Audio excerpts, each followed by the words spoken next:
صلوا على النبي محمد.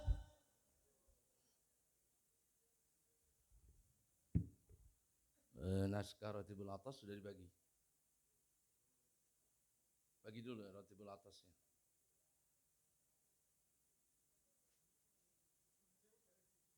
Belum difotokopi?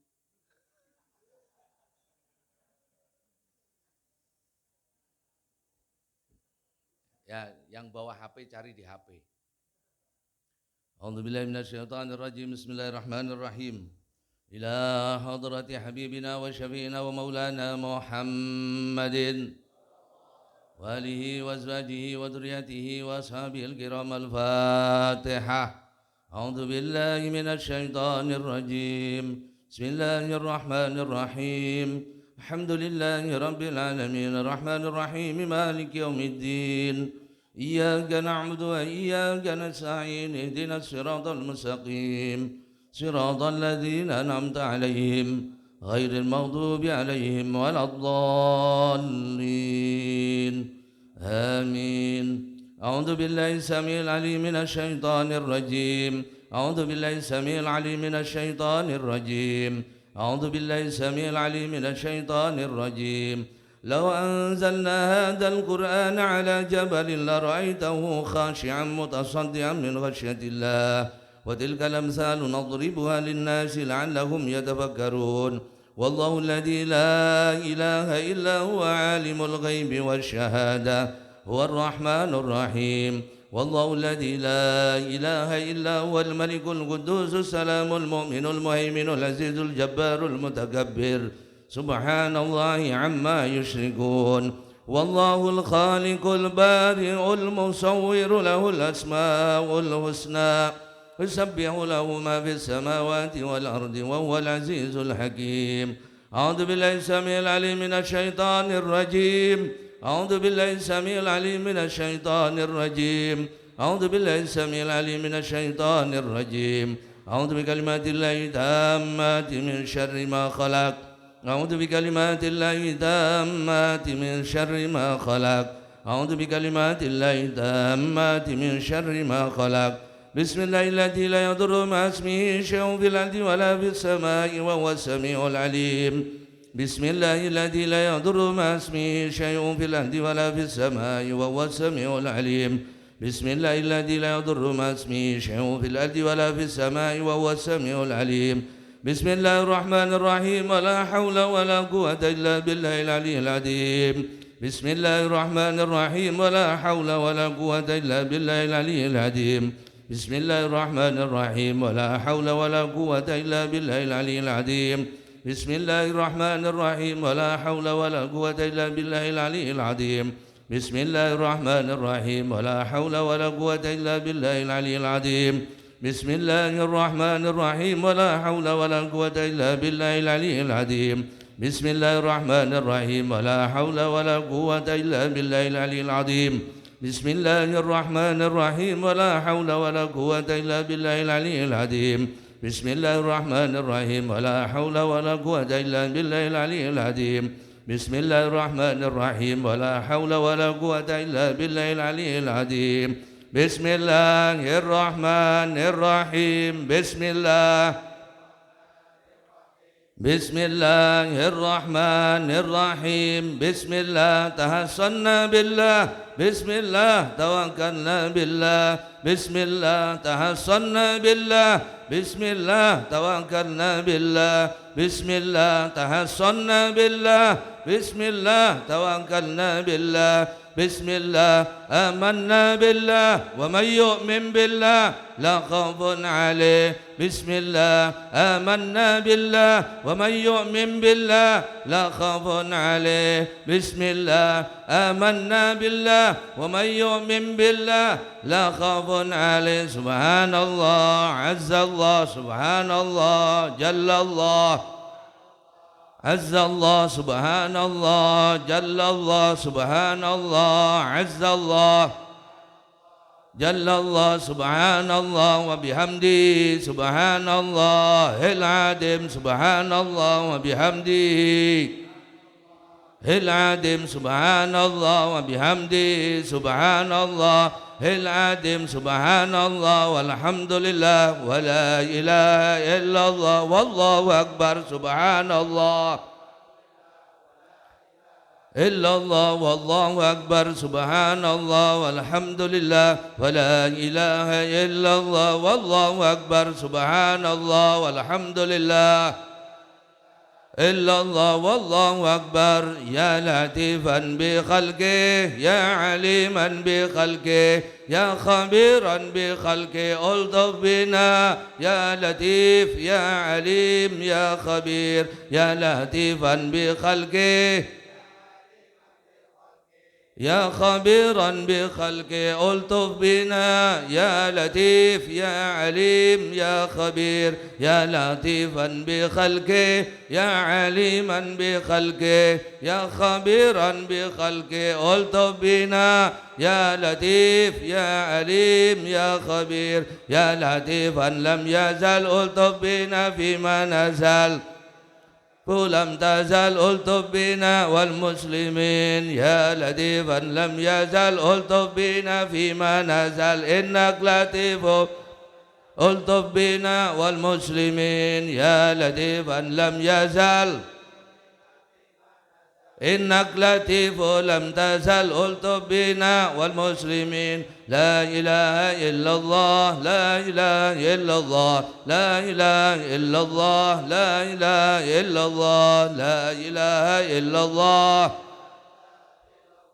لا إله إلا الله لا إله إلا الله لا إله إلا الله إلا الله لا إله إلا الله لا إله إلا الله لا إله إلا الله إلا الله لا إله إلا الله لا إله إلا الله لا إله إلا الله إلا الله لا إله إلا الله لا إله إلا الله لا إله إلا الله إلا الله لا إله إلا الله لا إله إلا الله لا إله إلا الله إلا الله لا إله إلا الله لا إله إلا الله لا إله إلا الله إلا الله لا إله إلا الله لا إله إلا الله لا إله إلا الله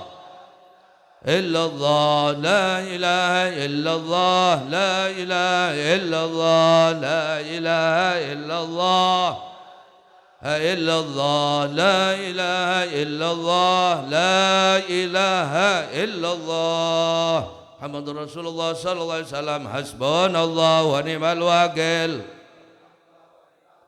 حسبنا الله ونعم الوكيل حسبنا الله ونعم الوكيل حسبنا الله حسبنا الله ونعم الوكيل حسبنا الله ونعم الوكيل اللهم صل على محمد اللهم صل عليه وسلم اللهم صل على محمد اللهم صل عليه وسلم اللهم صل على محمد اللهم صل عليه وسلم اللهم صل على محمد اللهم صل عليه وسلم اللهم صل على محمد اللهم صل عليه وسلم اللهم صل على محمد اللهم صل عليه وسلم اللهم صل على محمد اللهم صل عليه وسلم اللهم صل على محمد اللهم صل عليه وسلم اللهم صل على محمد اللهم صل عليه وسلم اللهم صل على محمد يا ربي صل عليه وسلم أستغفر الله أستغفر الله أستغفر الله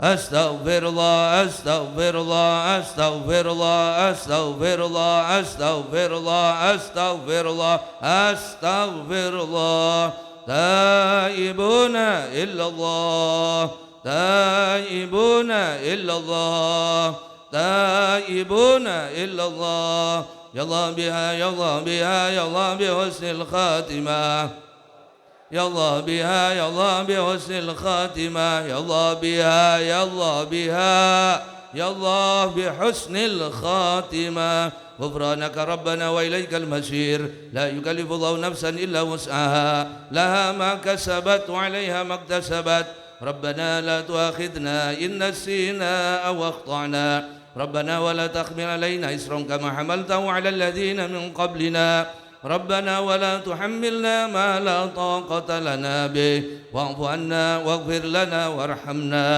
أنت مولانا فانصرنا على القوم الكافرين. سيدنا حبيبنا وشفينا رسول الله سيدنا محمد بن عبد الله وآله وأزواجه وذريته وأصحابه أن الله يولي درجات الجنة كثر مصبات متوسنات ما يحفظنا بجاههم وينفعنا بهم يدل بركاتهم أسرارهم أنوارهم علومهم نباتهم في الدين والدنيا والآخرة. الفاتحة. بسم الله الرحمن الرحيم الحمد لله رب العالمين الرحمن الرحيم مالك يوم الدين اهدنا الصراط المستقيم صراط الذين أنعمت عليهم غير المغضوب عليهم ولا الضالين آمين.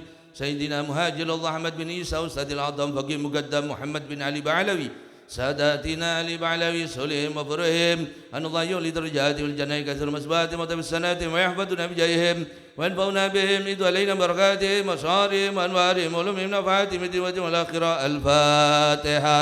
بسم الله الرحمن الرحيم الحمد لله رب العالمين الرحمن الرحيم مالك يوم الدين إياك نعبد وإياك نستعين اهدنا الصراط المستقيم صراط الذين أنعمت عليهم غير المغضوب عليهم ولا الضالين آمين.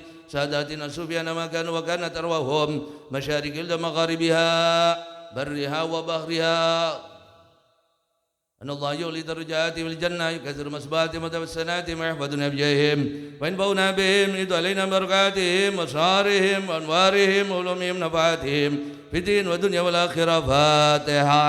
بسم الله الرحمن الرحيم الحمد لله رب العالمين الرحمن الرحيم مالك يوم الدين صراط الذين أنعمت عليهم غير المغضوب عليهم ولا الضالين آمين.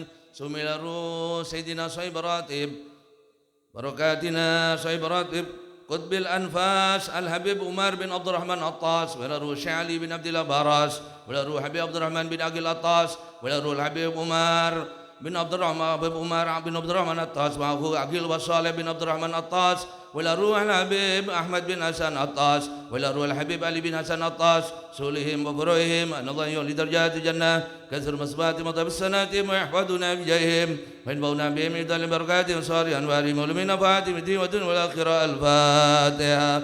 بسم الله الرحمن الرحيم الحمد لله رب العالمين الرحمن الرحيم مالك يوم الدين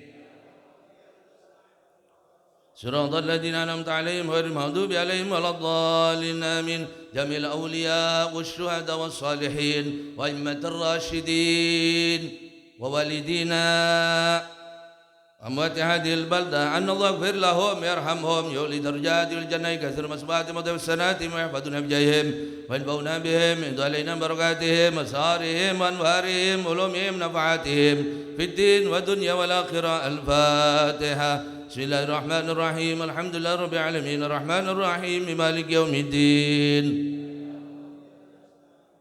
صراط الذين أنعمت عليهم غير المغضوب عليهم ولا الضالين آمين. الفاتحة بالقبول وتمام كل سؤال ومعمول والصلاة شان ظاهرا وباطنا في الدين والدنيا الآخرة دافعة لكل شر جالبة لكل خير لنا ولوالدينا أولادنا أحبابنا مشايخنا في الدين ما اللطف والعافية ولا نية أن الله ينور قلوبنا وقوالبنا ما الهدى والتقى وعلف فالغنى والموت على دين الإسلام والإيمان بلا محنة ولا امتحان بحق سيدي ولدي أدنان ولا مانع وحبيب زين بن إبراهيم سميت عبد الله ولا كل نية صالحة جامعة لصالح الدنيا والآخرة وإلى حضرة النبي محمد. الفاتحة. بسم الله الرحمن الرحيم الحمد لله رب العالمين الرحمن الرحيم مالك يوم الدين إياك نعبد وإياك نستعين اهدنا الصراط المستقيم صراط الذين أنعمت عليهم غير المغضوب عليهم ولا الضالين آمين. بسم الله الرحمن الرحيم الحمد لله رب العالمين حمدا يوافي نعمه ويكافئ مزيدا ربنا لك الحمد كما ينبغي لجلال وجهك الكريم عظيم سلطانك سبحانك لا نحصي ثناء عليك أنت أثنيت كما أثنيت على نفسك فلك الحمد حتى ترضى فلك الحمد إذا رضيت ولك الحمد بعد الرضا. اللهم صل وسلم على سيدنا محمد في الأولين اللهم صل وسلم على سيدنا محمد في الآخرين اللهم صل وسلم على سيدنا محمد في كل وقت وحين اللهم صل وسلم على سيدنا محمد في الملأ الأعلى إلى يوم الدين اللهم صل وسلم على سيدنا محمد حتى ترث الأرض ومن عليها وأنت خير الوارثين اللهم إنا نستحفظك ونستودعك أدياننا أبداننا أنفسنا وأهلنا أولادنا وكل شيء أعطيتنا اللهم اجعلنا وإياهم في كنفك وأمانك وإيادك من كل شيطان مريد وجبار عنيد وذي عين وذي بغي وذي حسد من شر كل ذي شر إنك على كل شيء قدير اللهم جملنا بالعافية والسلامة اللهم جملنا بالعافية والسلامة اللهم جملنا بالعافية والسلامة وأقنا بتقوى الاستقامة عيدا من موجبات الندامة في الحال والمال إنك سميع الدعاء وصلى اللهم بجلالك وجمالك على سيدنا محمد وعلى آله وصحبه وسلم وارزقنا الكمال متابعة له ظاهرا وباطنا في خير ولطف وعافية فضلك سبحان ربك رب العزة عما يصفون الحمد لله رب العالمين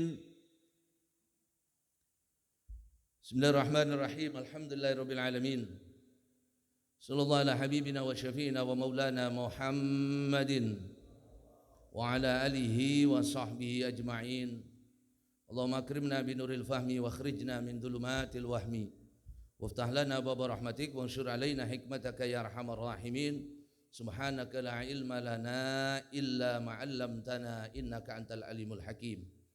Bapak-bapak dan ibu-ibu hadirin rahimakumullah. Alhamdulillah malam hari ini kita mengawali pembukaan pengajian di majelis tempat padu ini. Mudah-mudahan menjadi pengajian yang diberkahi oleh Allah Subhanahu wa taala. Nanti akan diawali dengan pembacaan Rotibul Athos. Rotibul Athos itu lagunya dengan Rotibul Haddad berbeda. Jadi lagunya pembacaannya berbeda, tahlilnya juga berbeda. Tadi yang kita baca itu mengikuti sebagaimana kebiasaan dari para ulama ketika membaca Rotibul Athos. Lagunya begitu. Jadi tidak sama dengan Rotibul Haddad. Dan Rotibul Athos itu lebih tua daripada Rotibul Haddad. Karena Rotibul Athos itu karangan Al-Habib Umar bin Abdurrahman Athos, itu gurunya Habib Abdullah Al-Haddad. Jadi ini gurunya, maka dikatakan lebih tua.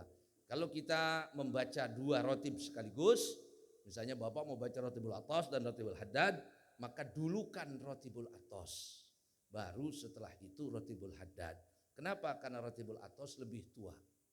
Dan dikatakan Rotibul Athos ini lebih baik daripada 40 penjaga. Orang yang baca Rotibul Athos dijaga oleh Allah Subhanahu wa taala. Orang yang membaca Rotibul Haddad meninggalnya dalam keadaan Ahlus Sunnah wal Jamaah. Walhasil semuanya dalam rangka kita memperbanyak berzikir kepada Allah Subhanahu wa taala. Yang kedua, rahimakumullah, insyaallah pengajiannya kita akan membahas tentang fikih. Ini saya belum tahu pengajiannya seminggu sepisan, sebulan sekali apa setahun sekali? Setahun sekali Pak Dwi? Hah? Seminggu? Waduh. Jadi setahun sekali. Hadirin rahimakumullah, ilmu fikih itu ilmu yang asyraful ulum, ilmu yang paling mulia dari semua ilmu setelah ilmu tauhid. Ilmu itu yang paling mulia itu ilmu tauhid karena berkaitan dengan zatnya Allah. Kemudian yang kedua adalah ilmu tauhid, ilmu fikih. Kenapa? Karena ilmu fikih itu berkaitan dengan bagaimana beribadah kepada Allah. Dan hanya dua ilmu ini yang hukumnya fardu ain. Ya, kalau Bapak nggak bisa ilmu tafsir nggak apa-apa, nggak bisa nahu nggak apa-apa, nggak bisa ilmu hadis tidak apa-apa. Tapi kalau tidak bisa ilmu fikih, durhaka, dosa, nggak bisa diwakilkan ke ustadz. Gak bisa diwakilkan ke orang lain. Misal kalau ilmu mustalahul hadis, ya udahlah ustadz santri-santri saja yang mengerti, kita nggak ngerti sudah. Tidak apa-apa, karena itu hukumnya fardu kifayah. Tapi ilmu yang berkaitan dengan sah dan tidaknya ibadah, sah dan tidaknya akidah, yaitu ilmu tauhid dan ilmu fikih, itu hukumnya fardu ain. Maka karena ini hukumnya fardu ain, maka mencarinya termasuk yang tertinggi setelah ibadah wajib. Ketika Nabi ditanya, ya Rasulullah, ada dua orang. Yang satu banyak berzikir, yang satu banyak ngaji, belajar tentang agama. Mana yang lebih baik di antara mereka? Kata Nabi, fadlul alim alal abid, keutamaan orang yang berilmu, orang yang mengkaji ilmu, dan orang yang banyak beribadah. kafadli ala adna min ashabi. Seperti bedanya saya dan sahabatku yang paling bawah. Jauh. Ada orang banyak sholat sunnah tapi nggak pernah ngaji. Ada orang sholat wajib dijalankan, yang wajib dijalankan, sunnah sekadarnya tapi banyak belajar agama. Yang belajar ini lebih baik. Kenapa? Karena pekerjaan yang paling afdol setelah melaksanakan ibadah wajib adalah tolabul ilmi faridah, mencari ilmu yang wajib. Ilmu itu banyak, nggak semua ilmu wajib. Mencari ilmu yang wajib. Yang kita katakan tadi, yang wajib cuma dua. Satu ilmu tauhid, yang kedua ilmu fikih. Bahkan dikatakan di dalam hadis, kata Nabi, ya, man ta'allama baban, barang siapa yang belajar satu bab di antara babnya ilmu, yu'malu bihi amla, diamalkan atau tidak, khairum min shalah alfi raq'ah, lebih baik daripada sholat sunnah 1000 rakaat. 1000 rakaat.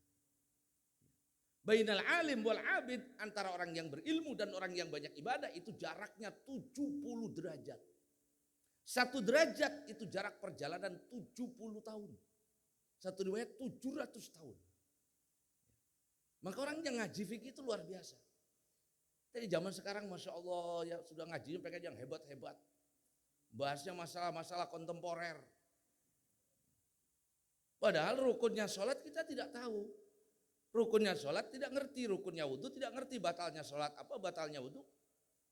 Dan dalam pandangan Nabi SAW mengatakan, la khaira fil ibadah, la fikhalah. Tidak ada kebaikan di dalam ibadah yang tidak menggunakan fikih. Ada orang banyak ibadah tapi gak menggunakan fikih. Gak ada kebaikannya. Gak ada keutamaannya. Maka fikih ini menjadi modal dasar kita. Harus tahu, harus bisa. Ilmu yang lain silahkan, yang punya waktu dan punya kelebihan akal silahkan belajar. Gak semua orang harus. Sebagaimana gak semua orang harus jadi dokter.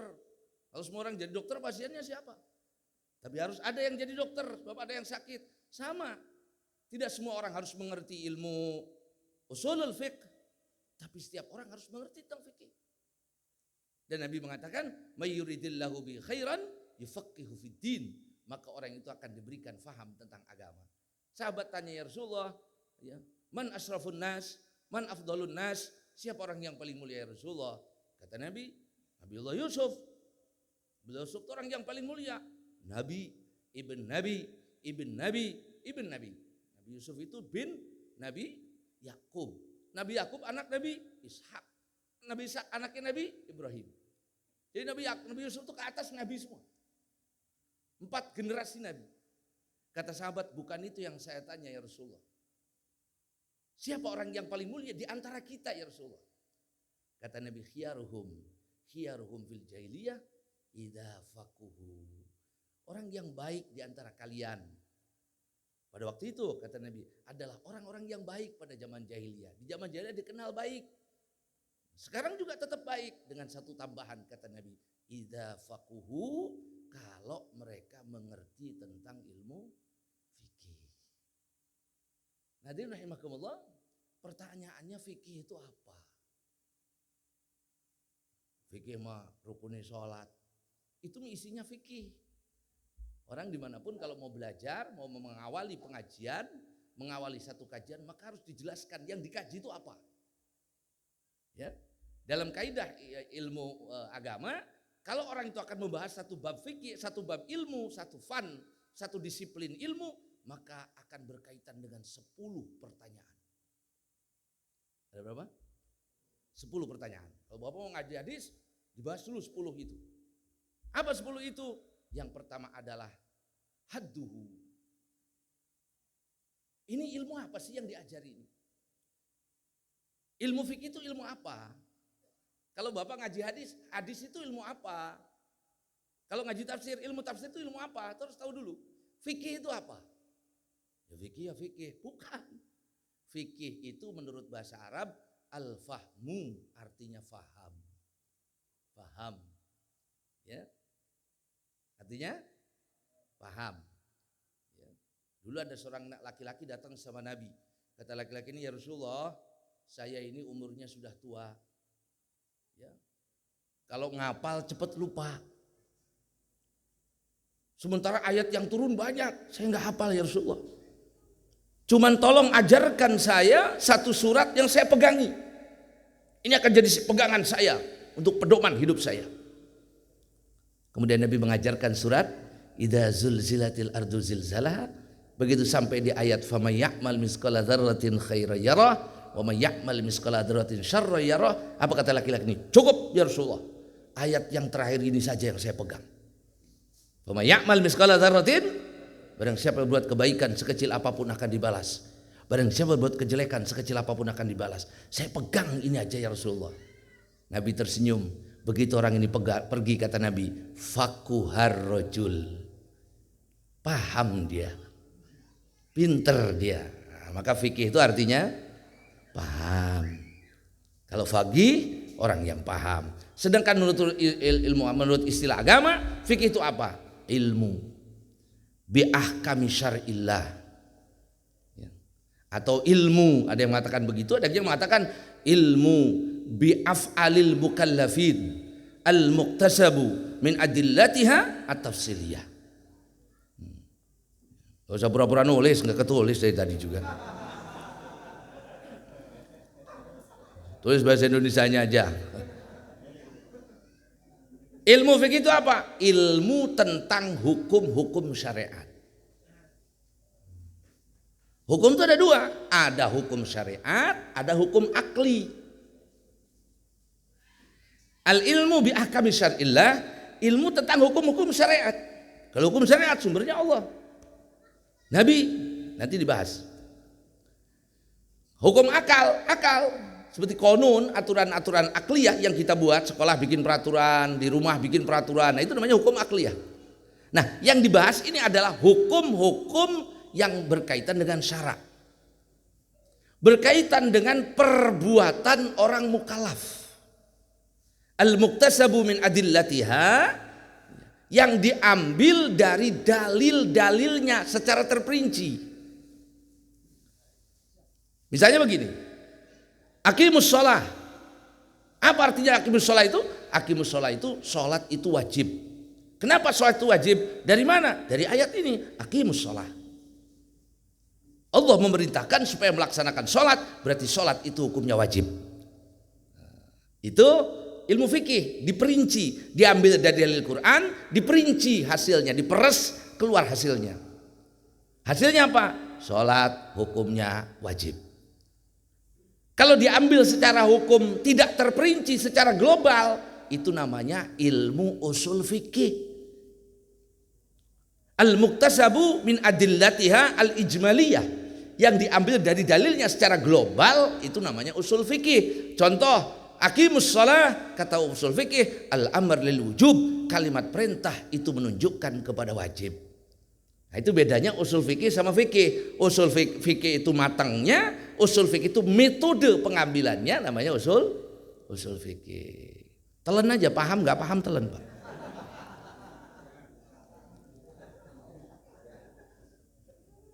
Itu namanya usul adillatiha at-tafsiliyah. Ya, itu tentang ilmu fikih. Kemudian yang kedua, kalau kita membahas ilmu itu, yang kedua yang akan dibahas adalah maudhu'uhu. Objek bahasannya ilmu fikih itu apa? Satu, kita udah bahas definisi ilmu ini apa. Yang kedua, maudhu'uhu. Pokok bahasannya apa? Yang dibahas apa di fikih ini? Kata ulama, yang dibahas adalah af'alul mukallafin, perbuatan-perbuatan orang mukallaf.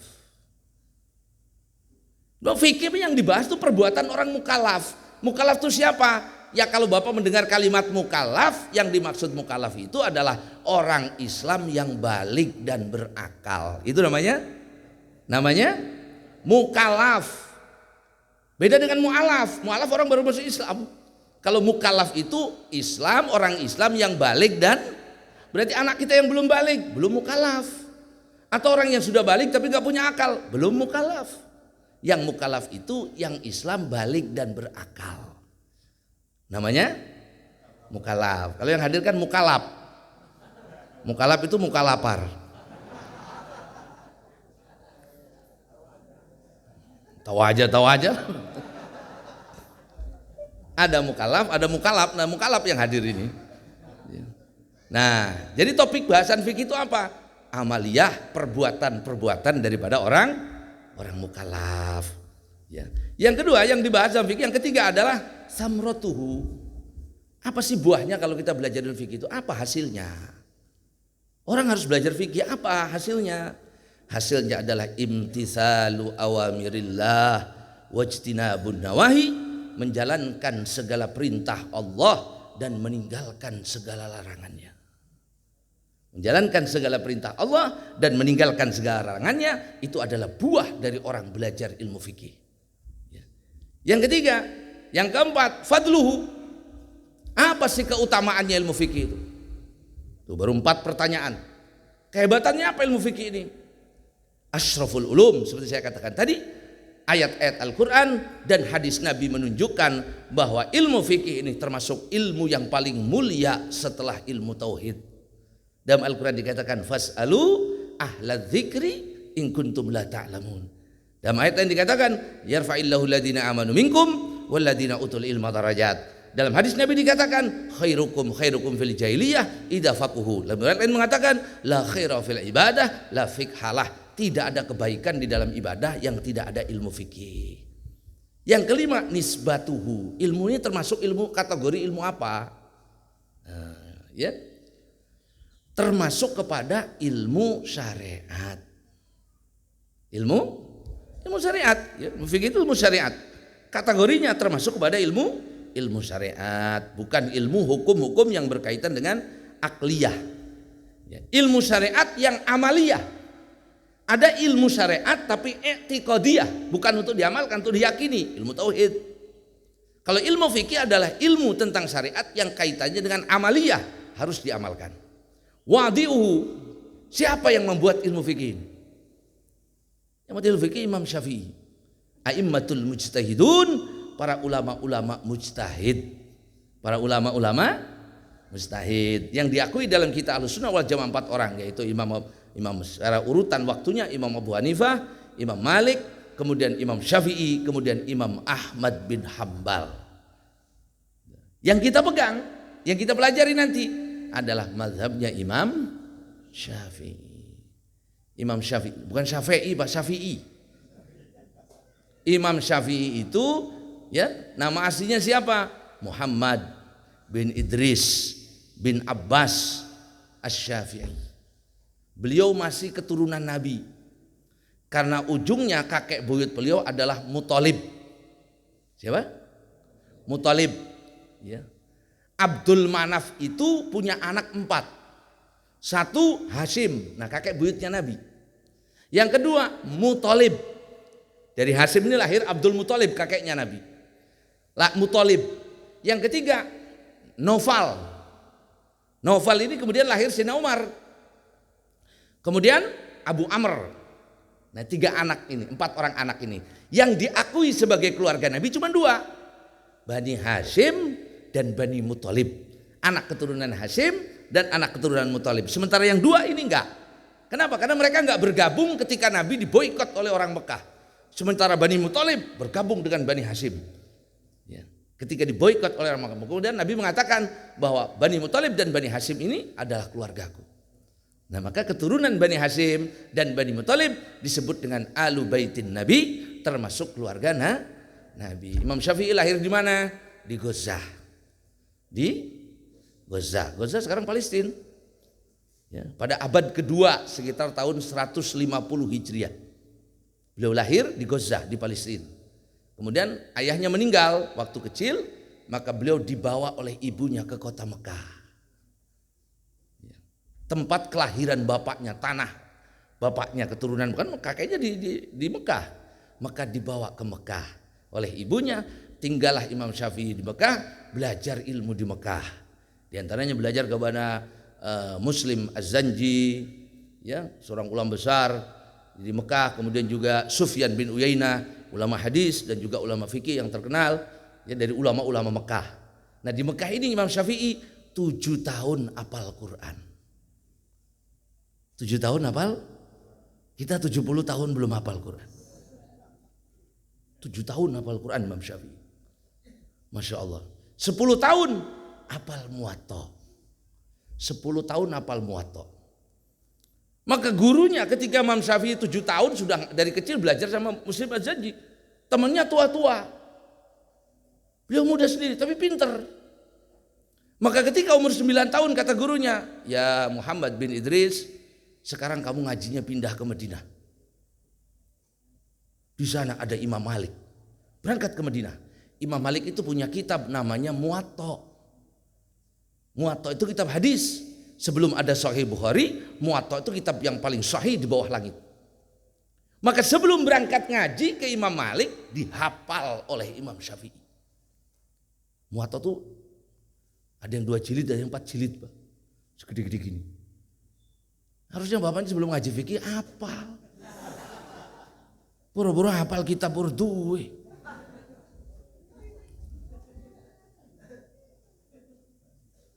Ya? Nah, begitu datang ke Madinah kepada Imam Malik, ditanya, kamu siapa? Muhammad bin Idris. Muhammad bin Idris. Ya. Mau ngaji sama saya, yang ngaji udah tua-tua semua.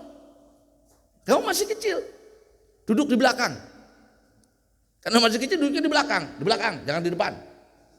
Yang depan yang tua-tua, kamu di belakang. Anak bawang istilahnya. Nah, Imam Syafi'i duduk di belakang, Pak. Cuman Imam Malik kalau ngajar ngelirik. Kok ngajinya nggak bawa kitab? Imam Syafi'i diem, yang lain pada bawa kitab. Selesai ngaji ditanya oleh Imam Malik, ya Muhammad bin Idris, kok kamu nggak bawa kitab? Ya, in syi'ta, kata Imam Malik, kata Imam Syafi'i, kalau engkau mau wahai guru, saya hafal, saya ulangi semua yang kau ucapkan, saya sudah hafal semua ada yang di Muwatta itu. Coba kata Malik, sampaikan dia hafal. Geleng-geleng Imam Malik. Pantas nggak bawa kitab, sudah hafal. Kayak yang hadirin. Nggak ada yang bawa kitab berarti sudah hafal. Di luar kepala semua. Yang di kepala nggak ada. Nah, disitulah kemudian Imam Malik mengatakan, kata Imam Malik, ya Syafi'i, ya Muhammad bin Idris, saya melihat engkau ini ada sesuatu, punya kelebihan, jaga baik-baik itu, jaga itu. Imam Syafi'i udah melihat, Imam Malik udah melihat, Imam Syafi'i bukan orang sembarangan nantinya. Belajar di Imam Malik, kemudian beliau berangkat dari Imam Malik, sudah ambil semua ilmunya, berangkat ke Baghdad, belajar ke murid-muridnya Imam Abu Hanifah. Imam Syafi'i tidak ketemu dengan Imam Abu Hanifah, tapi ketemu dengan murid-muridnya Imam Abu Hanifah. Berangkat ke sana, belajar di sana, debat, diskusi, geger masyarakat Baghdad. Kenapa? Ada seorang anak muda menguasai ilmu hadis, menguasai ilmu Quran, menguasai ilmu bahasa, menguasai semua ilmu, dan menyampaikan tafsiran-tafsiran yang baru tentang hukum yang selama ini kami tidak paham. Mulai Imam Syafi'i muncul. Nah, disitulah di Baghdad itu berguru kepada Imam Syafi'i, Imam Ahmad bin Hambal. Imam Ahmad bin Hambal. Setelah dari Syafi'i dari Baghdad, Imam Syafi'i berpindah membuat madhabnya di Baghdad itu yang disebut dengan madhab Syafi'i qadim, madhab Syafi'i lama, yang lama. Ya. Kalau Bapak nanti dengar ada madhab qadim, berarti itu lagi di Baghdad. Ya, lagi di Baghdad. Kemudian Imam Syafi'i berangkat lagi ke Mesir, tinggal di Mesir, beliau mengulang lagi madhabnya, mengkaji lagi, kemudian disebut dengan madhab jadid, madhab baru yang sekarang kita lakukan. Yang madhab qadim itu gak boleh dilakukan. Sudah, kata Imam Syafi'i, apa yang saya karang di Baghdad sudah tidak boleh dipakai. Kecuali 18 masalah. Ada 18 masalah dari madhab qadim itu diambil, boleh dilakukan. Di antaranya waktu maghrib. Kalau dalam madhab jadid, waktu maghrib itu hanya cukup untuk sholat 5 rakaat. 2 rakaat wudhu, nutup aurat, sholat 2 rakaat, sholat 3 rakaat, sholat 2 rakaat. Udah habis waktunya. Jadi sebentar sekali. Dalam madhab qadim, waktu maghrib adalah min ghurubis syams, dari terbenamnya matahari sampai terbenamnya mega merah. Udah. Maka yang dipakai sekarang yang madhab qadim cuma 18 masalah diantaranya itu. Yang lain nggak boleh dipakai. Yang dipakai adalah madhab yang berada di Mesir sebut dengan madhab jadid. Ya, diam juga nggak ngerti sama Pak. Paling tidak kalau ada orang cerita tentang Imam Syafi'i, bapak ibu nggak kaget. Ya, kenapa Imam Syafi'i itu cerdas, pintar itu? Karena bapak ibunya orang baik, bapak ibunya orang soleh, makanannya juga makanan yang halal. Maka pantas anaknya cerdas, pintar, terutama ibunya pintar. Maka ibu itu harus pintar, nanti pengaruh ke anak, anaknya pintar. Bapaknya blow on, ibunya pintar, anaknya pintar. Bapaknya pintar, ibunya blow on, anaknya blow on. Yang bapaknya blow on, ibunya blow on, nah ini gak jadi apa-apa ini. Yang menentukan itu adalah ibunya, makanya perempuan harus pintar. Kenapa harus pintar? Karena ini berpengaruh kepada anak. Ya, nah itu. Nah hadirin rahimakumullah, Imam Syafi'i ini selama di Mesir mengarang, kemudian punya murid-murid yang hebat, istimewa. Ada 4 orang, yaitu Al-Imam Buaiti, kemudian Al-Imam Muzani, kemudian Al-Imam Qafal, kemudian Rabi' Al-Muradi. Itu 4 orang murid Imam Syafi'i yang kemudian meriwayatkan kitab-kitab Syafi'i. Nah Imam Syafi'i ini terkenal dengan ilmu isyarah Pak. Beliau itu melihatnya ke depan. Jadi kalau beliau ada orang duduk, kemudian beliau datang, orang itu udah pergi. Beliau lihat tempat duduknya. Tadi yang duduk ini habis nyolong ayam. Itu Imam Syafi'i tahu. Masya Allah, diberikan kecerdasan hati. Makanya ketika beliau mau meninggal, muridnya itu dipanggil satu-satu. Kamu nanti jadi orang besar, tapi sayangnya engkau mati di dalam besi. Benar, mati di penjara. Al-Imam Buaiti. Imam Buaiti itu muridnya Imam Syafi'i yang rada kurang pintar Pak. Tapi kalau habis ngaji nanya ke Imam Syafi'i. Selesai, kata yang lain pulang, Imam Buaiti duduk. Kata Imam Syafi'i, kok masih duduk? Kenapa? Saya belum paham tadi. Oh ya, diulang lagi dari awal. Muridnya semangat, gurunya sabar. Kita muridnya gak semangat, gurunya galakan, marahan. Imam Syafi'i muridnya semangat, gurunya sabar. Kalau muridnya semangat, gurunya sabar, jadi. Muridnya semangat, gurunya gak sabar, gak jadi. Gurunya sabar, muridnya gak semangat, ya apalagi. Imam Syafi'i punya itu. Semua ditebak, nasib muridnya itu satu-satu ditebak. Ya Muzani, kata Imam Syafi'i, nanti engkau yang meriwayatkan kitab-kitabmu. Semua kitab Syafi'i kepada Imam Muzani. Mau meninggal, tahu. Terkenal dengan ilmu firasat. Nabi mengatakan, ittaqu firasatal mu'min fa innahu yanduru binurillah. Hati-hati dengan firasatnya orang mukmin, sebab orang mukmin firasatnya melihat dengan cahaya Allah. Orang mukmin yang bersih, yang kuat imannya. Kalau kita mah firasatnya yang ada suudzon. Kalau orang yang bersih hatinya, firasatnya tajam. Ini orang mau nipu ini, tahu dia. Ini orang gak ikhlas nih, tahu. Ini orang niat gak baik ini, tahu. Kalau tajam, mentajamkannya ya dengan menguatkan keimanan, dengan banyak ibadah. Nah itu kisah Imam Syafi'i. Dan Imam Syafi'i Masya Allah, ya, wali min awliyaillah, bukan orang sembarangan, wali. Ya. Kata Imam Ahmad bin Hanbal, Imam Ahmad itu setiap sholat mendoakan Imam Syafi'i. Ditanya oleh anaknya, ya kenapa sih kalau sholat selalu mendoakan Imam Syafi'i? Kata Imam Ahmad, nah Imam Syafi'i itu seperti bintang di langit. Atau Imam Syafi'i itu seperti matahari. Atau seperti sehat. Kalau matahari nggak ada, apa ada yang bisa ganti? Kalau sehat hilang, afiat, apa bisa diganti? Maka seperti 2 hal itu Syafi'i tidak pernah tergantikan dalam sejarah manusia. Ya. Orang alim, soleh, dan meninggal masih muda, sekitar umur 54 tahun. Dikatakan kalau Imam Syafi'i itu sampai umur 80 tahun, maka seluruh ujung barat, ujung timur dipenuhi mazhab Syafi'i. Sampai sekarang saja Imam Syafi'i mazhabnya masuk ke semua negara. Apalagi kalau umurnya dipanjangkan oleh Allah. Ya dulu ada satu orang yang iri sama Imam Syafi'i. Dengkinya luar biasa. Setiap kali sholat mendoakan supaya Imam Syafi'i mati. Allahumma amit Syafi'i, Allahumma amit Syafi'i. Itu orang mati. Sholatnya, ulama ini ulama besar. Jangan main ulama besar, tapi mazhab Maliki. Setiap sholat doanya, ya Allah matikan Imam Syafi'i. Kalau Syafi'i terus hidup, habis Maliki. Habis Maliki. Imam Syafi'i diberitahu itu bahwa si fulan itu selalu kalau sujud doakan kau mati. Kata Imam Syafi'i, nggak apa-apa. Semua orang juga mati. Kalau nanti saya mati, dia yang berikutnya. Dan benar begitu Imam Syafi'i meninggal, 20 hari kemudian yang ngedoain itu yang mati. Ya, ulama orang dengki biasa Pak. Ya. Yang ngaji itu banyak yang dengki biasa. Itu ngaji apa sih kampal kumpul kayak begitu. Biasa. Ya, jangan didengar. Capek kita dengerin orang dengki.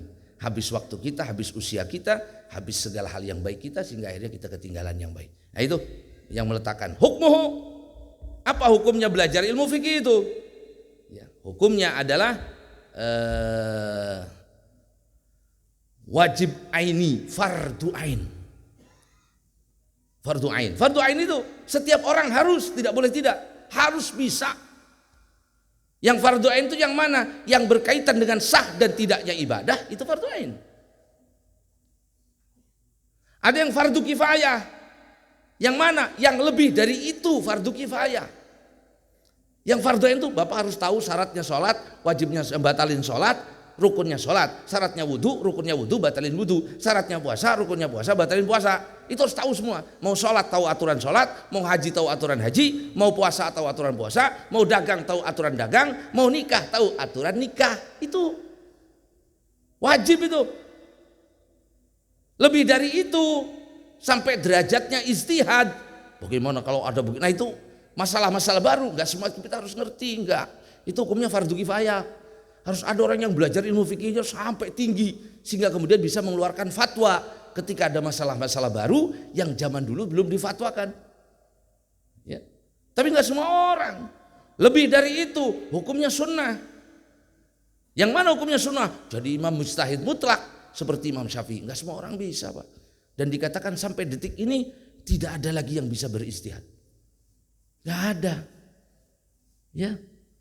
Imam Suyuti itu karangannya Pak 500 judul berbagai disiplin ilmu.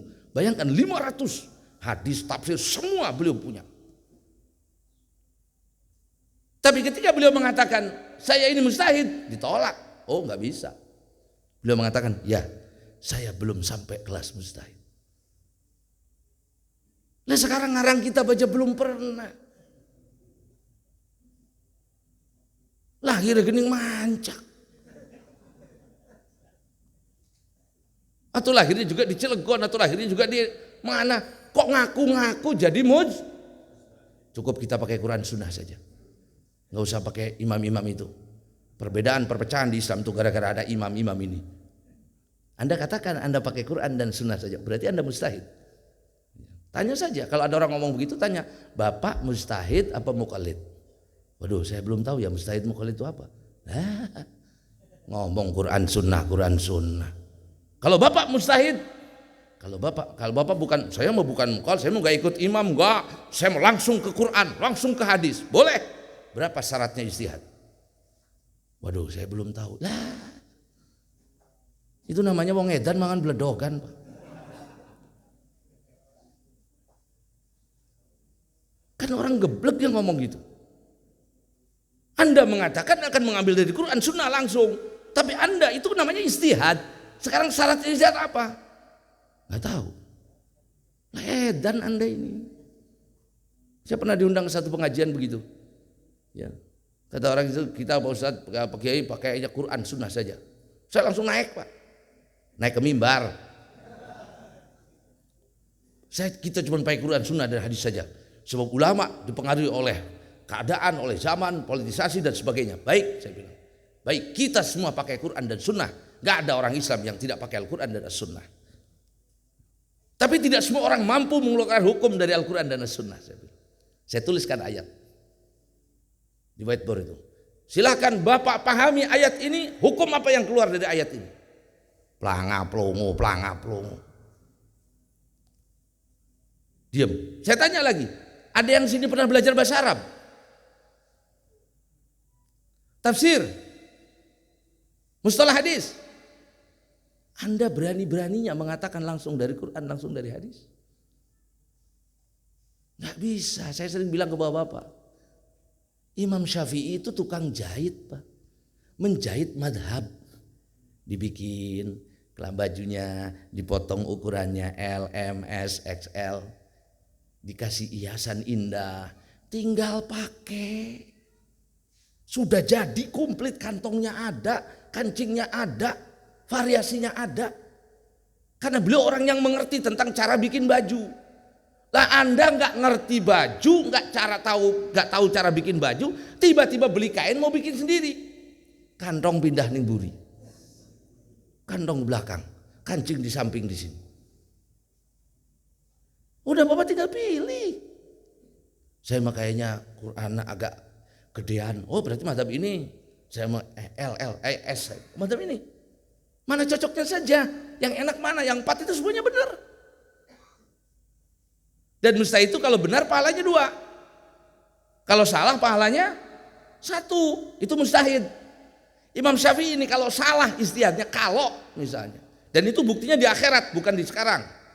Terbuktinya nanti di akhirat. Kalau salah tetap dapat pahala 1. Kalau benar pahalanya 2. Lah Bapak bukan mustahid. Kalau benar mungkin dapat pahala. Kalau salah neraka. Lah mending ikut Imam Syafi'i. Sesalah-salahnya Imam Mustahid tetap dapat pahala. Dalilnya mana di Quran? Harus ada dalilnya. Astagfirullah. Lah itu kan dalilnya ada. Fas'alu ahla dzikri in kuntum la ta'lamun. Kalau engkau enggak tahu, tanya yang tahu, ikuti yang tahu. Yang tahu siapa? Yang tahu ya ulama. Diam. Saya bilang Anda ini luar biasa mau pakai langsung Quran dan Sunnah. Tidak ada sekarang ini ulama yang berani mengatakan kami akan beristihad. Gak ada.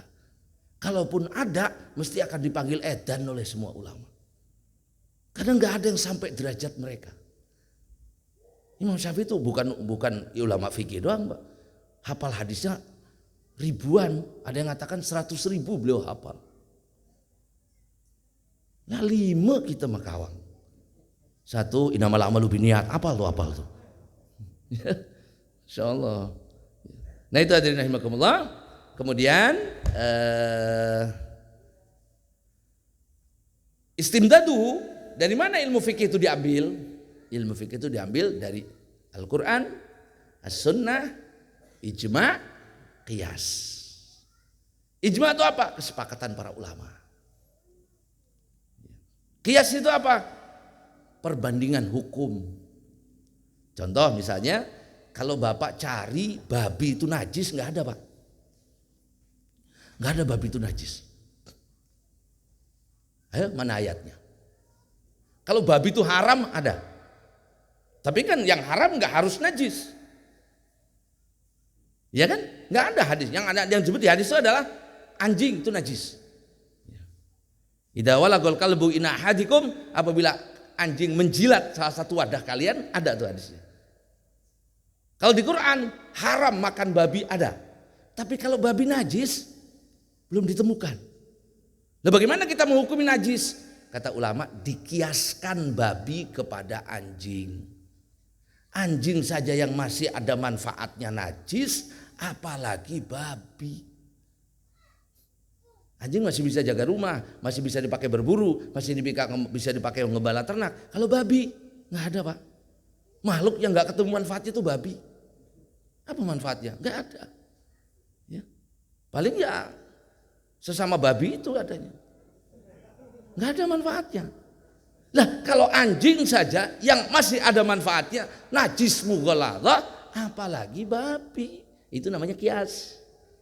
Oh iya. Sholat pakai usali, kias. Nggak pernah itu Nabi pakai sholat pakai usali. Iya Nabi nggak pernah. Tapi Nabi waktu haji mengatakan, labbaika Allahumma hajjan. Ya Allah niat saya haji. La sum'atan wala riya'an kata Nabi. Ya. Kemudian ketika saya Nabi mengatakan abda'u bima bada Allahu bih. Ketika Nabi mengatakan saya niat haji, maka dikiaskan haji dan sholat sama-sama ibadah badaniyah. Kalau ketika haji Nabi niat, maka ketika sholat juga boleh mengucapkan oh gali mengkonon. Iya.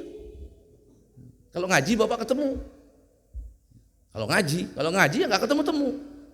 Dan mereka nggak pakai kias itu, jadi nggak ketemu. Urusannya susah nanti. Ngacak-ngacak hukum. Belum lagi ijma, kesepakatan para ulama. Kalau ulama itu sepakat sudah, yang sepakat para ulama. Bukan baru. Lama.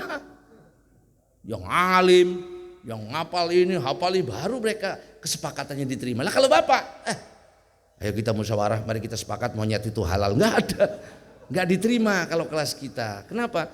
Karena kita kelas orang biasa, bukan ulama. Ya. Nah kemudian hadirin rahimakumullah, namanya apa? Namanya ilmu fikih. Ya. Kemudian pembahasannya apa? Pembahasannya tentang sholat, tentang toharoh. Nah itu mukadimah ilmu fikih. Mukadimah udah mau habis tuh waktu. Ya. Nah hadirin rahimakumullah, secara garis besar orang itu belajar fikih itu 3 tahapan. Tahapan yang pertama adalah marhalah ibtidai, tingkat awal. Tingkat awal itu belajar ilmu fikih itu gak usah pakai hadis, gak usah pakai Quran. Cukup matengnya saja. Rukunnya sholat berapa? Ada 12. Rukunnya wudhu 6. Udah segitu aja. 1 niat, 2 basuh wajah, 3 basuh tangan, 4 usap kepala, 5 basuh kaki, 6 tartib. Udah. Gak pakai dalil dulu. Sudah rada ngerti, udah paham, dinaikkan sedikit, pakai dalil. Itu udah marhalah, naik lagi tingkat kedua, pakai dalil. Kenapa rukun wudhu itu 6? Yang 4 dari Quran, surat Al-Maidah. Yang 2 dari hadis Nabi, innamal a'malu binniyat, dan hadis ibda'u bima bada Allah bi, atau sallu kama ra'aitumuni sholli, itu dalil tertib. Nah, berarti dari hadis Nabi 2, dari Quran 4. Sholat itu dari mana? Nah tahu, itu sudah lebih tinggi setelah tahap pertama dilewati. Udah paham, naik tahap yang lebih tinggi, perbedaan madhab. Kok bersentuhan laki perempuan menurut Imam Syafi'i nggak batal? Menurut Imam Malik nggak batal? Kok menurut Syafi'i batal? Dalilnya mana? Oh ini dalilnya. Enak jadinya, luas, nggak gampang nyalahin. Lah kita belajar fikih, ada orang belajar fikih dibalik Pak, telu dulu. Kita akan belajar fikih perbandingan madhab, stres. Pegang dulu satu, pahami satu, nanti kita lihat perbedaan. Si Anu tuh sholatnya tangannya begini, nggak apa-apa. Si Anu begini saatnya, nggak apa-apa. Nggak apa-apa. Kalau tahu perbedaan dulu nggak susah. Si Anu tuh nggak kunut, nggak apa-apa. Si Anu tuh kunut, nggak apa-apa. Si Anu tuh nggak sholat subuh, masalah. Kalau enak, luas. Makanya saya sering katakan, kalau terjadi perbedaan di kita penyebabnya satu, kurang ilmu, kurang. Ulama nggak ada berbeda sampai gontok-gontokan itu, murtad kamu, musyrik kamu, nggak ada. Karena pakai dalil. Lah kita dalil sama mereka, debat sama orang-orang yang tidak bolehkan mengikuti mazhab, gak bakal menang Pak, gak bakal menang. Kata Imam Syafi'i, saya ini debat sama siapa saja, ulama mana saya debat sama saya menang. Tapi saya gak pernah menang kalau debat sama orang bodoh. Saya debat sama ulama manapun menang kata Imam Syafi'i, tapi kalau debat sama orang bodoh saya gak pernah menang. Lah gimana dia gak ngerti? Ya, makanya Bapak jangan suka debat antar bapak-bapak. Menurut saya. Ini sama-sama orang bodoh.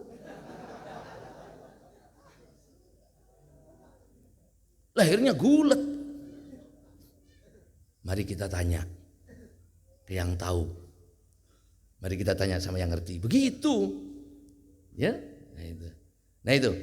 Nah, baru tahap ketiga ini perbandingan madhab. Belajar madhab Hanafi, tahu madhab Maliki, tahu madhab Hambali. Nah enak, nggak ruwet. Imam Malik sholatnya begini tangannya Pak, nggak sedekap. Baru cuman begini, nggak usah ribut. Imam Malik begini, tangannya begini. Allahu Akbar. Dan itu Nabi lakukan. Nggak usah ribut. Itu tangannya begini-gini. Nah, Imam Malik sholatnya begini tangannya. Neraka itu yang begini-begini. Imam Malik neraka. Oh berarti ada yang begitu? Ada. Hadisnya ada. Ikut Maliki. Kalau kita ikut Syafi'i enggak menggerakkan. Anda menggerakkan silahkan. Tapi pakai ilmu. Nah ini kan sekarang enggak jelas. Bapak ikut siapa? Oh saya enggak pakai madhab. Enggak. Langsung Quran dan hadis. Bapak belajar Quran hadis dari siapa? Dari guru saya. Jangan ikut guru bapak. Kan sama, kita ikut madhab kan ikut ulama. Sekarang Anda ikut guru Anda berarti ikut? Ya nggak boleh juga dong. Kalau nggak boleh ikut ulama, ya. Nah kemudian hadirin rahimakumullah, secara garis besar fikih itu disusun kitabnya oleh para ulama sesuai dengan perkembangan perjalanan hidup manusia. Ada 4 bab penting di dalam fikih itu. Bab yang pertama itu bab ibadah. Seperempat ilmu fikih berkaitan tentang ibadah. Isinya sholat, zakat, puasa, haji. Sholat dan pendukungnya wudu, tayamum. Ya. Bab yang kedua babnya muamalah. Biasanya disebut kitabul buyu'. Kitab jual beli, pinjam meminjam, utang piutang, gadai menggadai, itu ada aturannya. Orang kalau sudah belajar kitab ibadah, sudah ngerti ibadah, pengen usaha. Anak dari kecil diajarin tentang ibadah, rukunnya sholat, rukunnya wudu, sudah bisa, kemudian dia pengen usaha. Belajarlah ilmu jual beli, namanya kitab buyu. Itu 2/4-nya, 1/4. Yang pertama adalah kitab ibadah, yang kedua kitab buyu, jual beli, muamalah. Ibadahnya sudah bagus, muamalahnya sudah bagus, pengen nikah. Belajarlah kitab munakahat atau kitabun nikah, menjelaskan tentang nikah. Bagaimana akad nikah, bagaimana kewajiban suami, bagaimana kewajiban istri, apa hak suami, apa hak istri, kemudian at-thalaq, ar-ruju', ila, kemudian dan sebagainya. Ya, dari semua bab nikah itu 1 bab khusus. Udah berapa bab tuh? 3 bab. Yang terakhir orang sudah ibadahnya benar, kemudian juga sudah jual usahanya benar, kemudian sudah punya keluarga juga benar, dikawal oleh hukum supaya jangan ada pelanggaran. Namanya kitab jinayat atau kitabul hudud, kitab pelanggaran-pelanggaran. Orang kalau mencuri hukumnya apa? Orang kalau menuduh orang, memfitnah orang hukumnya apa? Nah itu dibahas. Udah itu 4 bab fikih. Ibadat setahun, buyuk 1,5 tahun, nikah 2 tahun, jinayat ya 1 tahun lah. 7 tahun kelar lah Pak. 5 tahun, 5 tahun setengah. Ayo, dikira belajar fikih itu gampang. Ya, yang anak-anak santri yang masih otaknya bersih-bersih Pak, itu juga kadang paham kadang enggak. Apalagi yang kayak begini.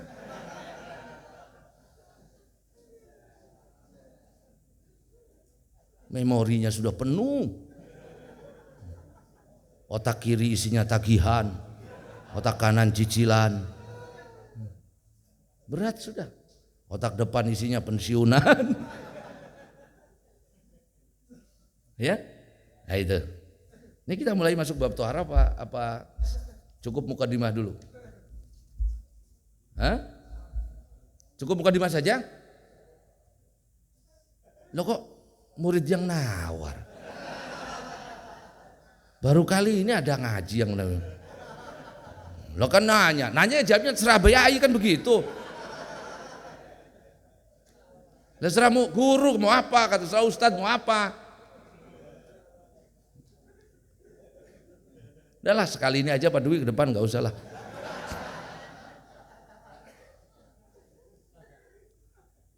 Wah insya Allah ini kajiannya kajian yang penting dari semua yang penting. Kenapa? Karena kaitannya tentang fikih. Ya. Bawa buku tulis supaya kenang-kenangan di rumah bisa disampaikan ke anak, bisa disampaikan ke istri. Yang fokus supaya nggak salah dengar.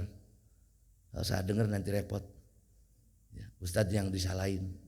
Kata Ustadz begitu kok, Bapak dengarnya ngantuk apa enggak? Rada-rada. Nah, ya, kayak ada seorang bapak tuh hadir pengajian, Kebetulan ustadznya menjelaskan tentang sholat subuh. Dia rada-rada ngantuk ngajinya, Pak. Kata ustadznya sholat subuh itu mulainya dari terbitnya fajar. Ketika ustadznya mengatakan terbitnya fajar, dia ngantuk. Dan akhirnya sampai terbit matahari. Yang dia dengar sholat subuh itu mulai dari terbitnya matahari. 5 tahun dia sholat subuh setelah terbit matahari. Begitu ngaji lagi dia sadar, ya Allah, ternyata mulai terbit fajar. Selama ini saya sholat sudah keluar waktu karena ngantuk. Ada lagi yang ngaji yang ngantuk bab rodoah, ya, bahwa anak itu yang disusui, orang yang disusui jadi anak susuan. Lah rupanya dia ngantuk dengernya. Seumur umur dia nggak pernah nyusu. Kenapa? Takut jadi anak istrinya.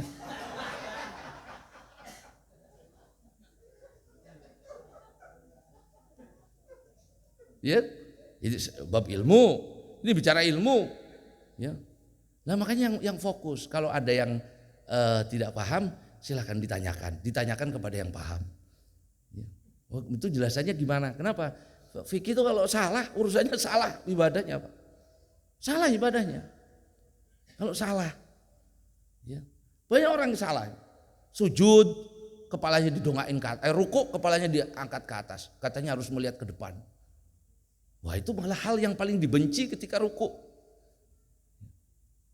Saya dengar ustadznya bilang begitu. Bapak yang dengar apa bapaknya ngantuk? Ya ada setengah. Nah itu akhirnya salah dengar. Ya, lah makanya diperhatikan itu. Ya hadirin rahimakumullah, mudah-mudahan semua diberikan kesehatan, panjang umur, diberikan semangat. Ya Pak Dwi juga diberikan kemudahan. Enggak usah aneh-aneh Pak Dwi ya, makannya sekali saja. Yang kapan enggak usah pakai makan. Kue nggak usah, kopi juga nggak usah, biar niatnya ikhlas ngajinya. Ya kalau Pak Dwi mau sedekah lagi ada, mau ada makan silahkan. Nggak ada yang nggak usah. Kue juga nggak usah, biar bawa sendiri. Enak aja datang pengen makan kue, pulang dapat pahala, dapat ilmu. Enak bener yang kayak begitu. Ya kalau ada mau sedekah silahkan. Ya orang yang memberikan makan kepada saudara-saudaranya, kata Nabi haramallahu 'alan nar, orang itu diharamkan dari masuk neraka. Kalau ada, kalau nggak ada nggak usah repot. Yang penting saya mau lihat yang benar-benar ngaji itu yang mana, dan yang benar-benar karena makan ngajinya yang mana. Ya, nah, ngaji itu jangan dibuat aneh-aneh Pak ya. Kalau dibuat aneh-aneh nanti nggak panjang. Santai aja. Ngaji dari dulu ya begitu. Ya, datang ngaji, udah. Ada dimakan, nggak ada ya nggak makan. Ada diminum, nggak ada ya nggak minum, selesai. Nggak usah ribut. Yang penting ngaji. Ngaji niatnya kan mau belajar, bukan mau makan.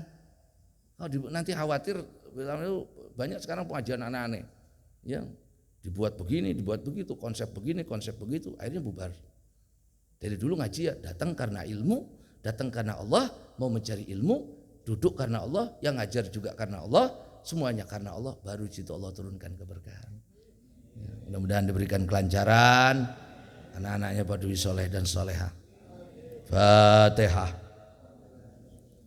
Bismillahirrahmanirrahim. Alhamdulillahirabbil alamin arrahmanir rahim maliki yaumiddin iyyaka na'budu wa iyyaka nasta'in shiratal mustaqim shiratal ladzina an'amta 'alaihim ghairil maghdubi 'alaihim waladdallin. Ikuti saya sama-sama. La ilaha illallah